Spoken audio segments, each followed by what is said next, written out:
Nós vamos começar, esta mensagem ela não tem parágrafos, e nós vamos começar aqui no prefácio, umas 3 ou 4 páginas, e os irmãos, que Deus abençoe a atitude dos irmãos no Espírito, que tem coisas tremendas aqui, neste apanhado, o profeta do século XX. É sem dúvida a verdade que toda geração de crentes cristãos, desde o tempo dos apóstolos, tentou atribuir a si as palavras de Jesus em Mateus 24, 34. Não passará esta geração sem que todas essas coisas aconteçam. A esperança purificadora do retorno de Cristo inevitavelmente deve ter estado no coração de cada geração. Mas o verdadeiro retorno físico de Jesus só poderia vir à geração final ou do fim. A vasta maioria dos cristãos crê que esta geração do tempo do fim está vivendo agora. Isto se baseia no fato de que certos eventos históricos absolutamente necessários ao seu retorno só aconteceram em anos bem recentes.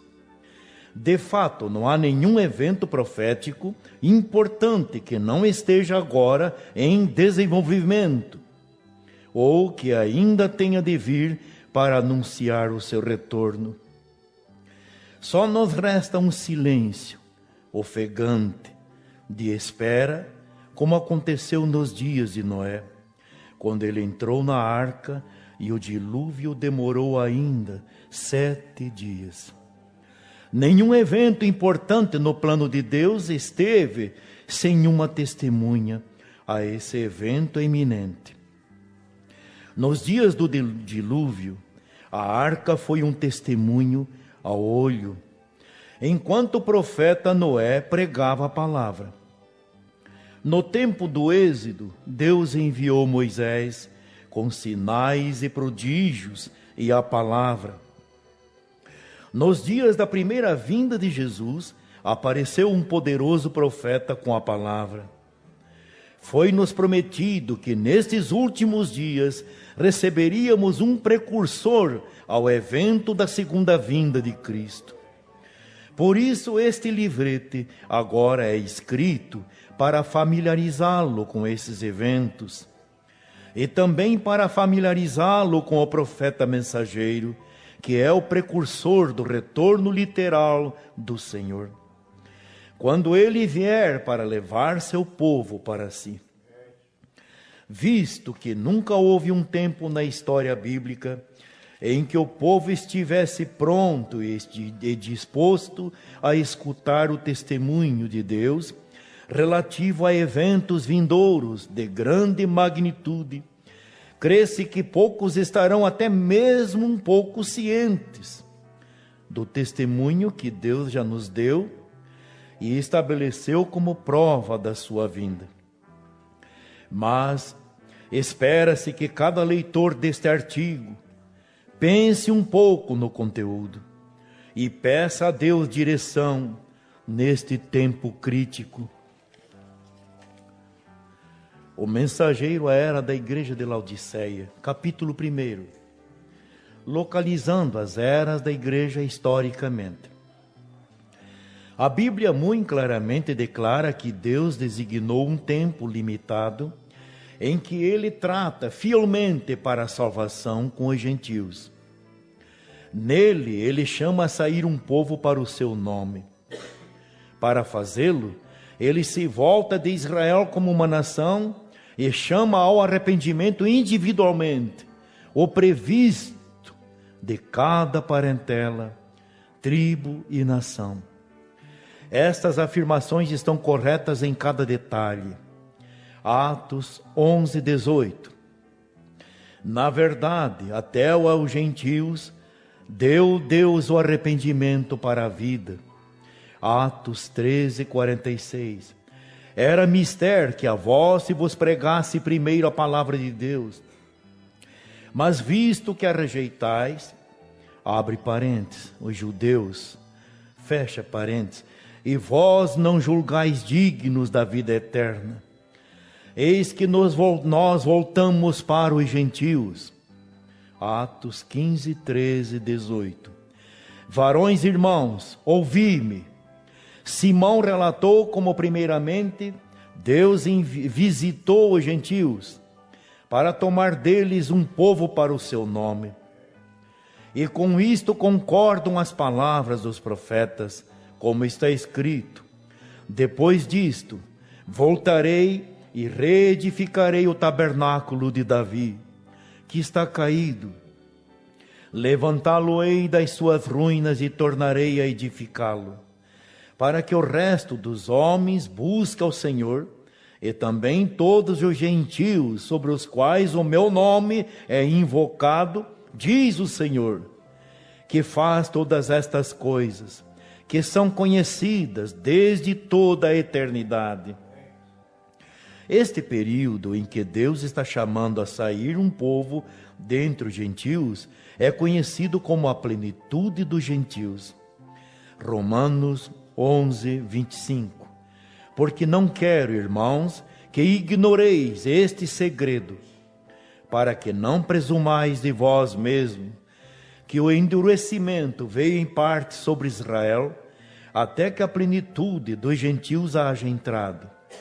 Terminará quando o último membro eleito for trazido para dentro. Romanos 11, 7, 12.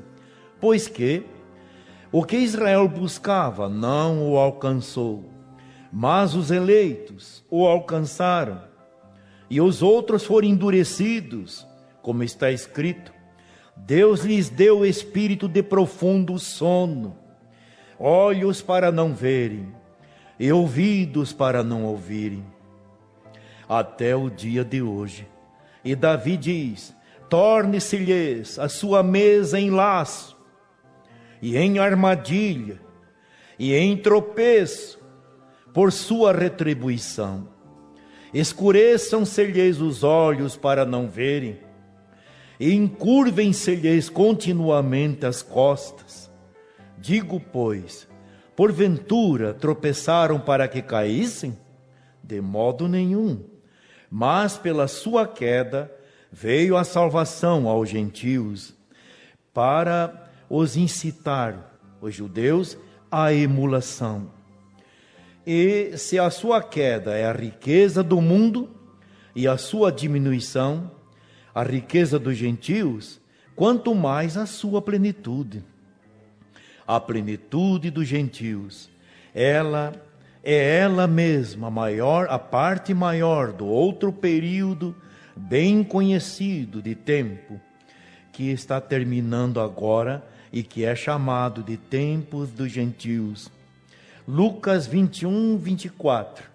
E cairão ao fio da espada, e para todas as nações serão levados cativos, e Jerusalém será pisada pelos gentios, até que os tempos dos gentios se completem. Devia-se notar imediatamente que estes dois períodos correm simultaneamente, mas um é político e o outro é espiritual, em conotação. Os tempos dos gentios são o período político de tempo referente ao domínio gentil sobre Israel. Começou quando Nabucodonosor levou Israel cativo e termina quando Deus restaura Israel ao domínio mundial. Zacarias 12, 4 a 10. Naquele dia, diz o Senhor, ferirei de espanto todos os cavalos e de loucura os que montam neles. E sobre a casa de Judá abrirei os meus olhos e ferirei de cegueira todos os cavalos dos povos. Então os chefes de Judá dirão no seu coração: a minha força são os habitantes de Jerusalém, e o Senhor dos exércitos, seu Deus. Naquele dia porei os chefes de Judá como uma brasa ardente debaixo da lenha, e como um facho entre as gavelas, e à direita e à esquerda, eles consumirão a todos os povos em redor, e Jerusalém será habitada outra vez no seu próprio lugar, mesmo em Jerusalém. E o Senhor primeiramente salvará as tendas de Judá, para que a glória da casa de Davi e a glória dos habitantes de Jerusalém não seja exaltadas acima de Judá. Naquele dia, o Senhor amparará os habitantes de Jerusalém, e o que dentre eles tropeçar, naquele dia será como Davi, e a casa de Davi será como Deus, como o anjo do Senhor diante deles.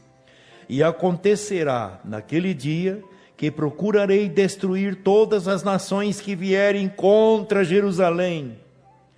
E sobre a casa de Davi e sobre os habitantes de Jerusalém derramarei o espírito de graça e de súplicas.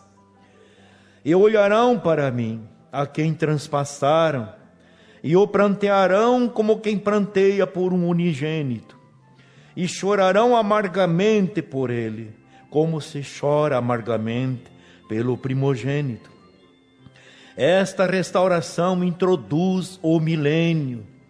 A plenitude dos gentios é a era espiritual dos gentios, em que notamos que Israel é cegado, enquanto a luz aparece aos gentios. Este período terminará quando Cristo vier buscar sua noiva gentia. A plenitude dos gentios, anunciada por Paulo em Romanos, está identificada em Apocalipse como as eras da igreja. Elas são exatamente a mesma coisa.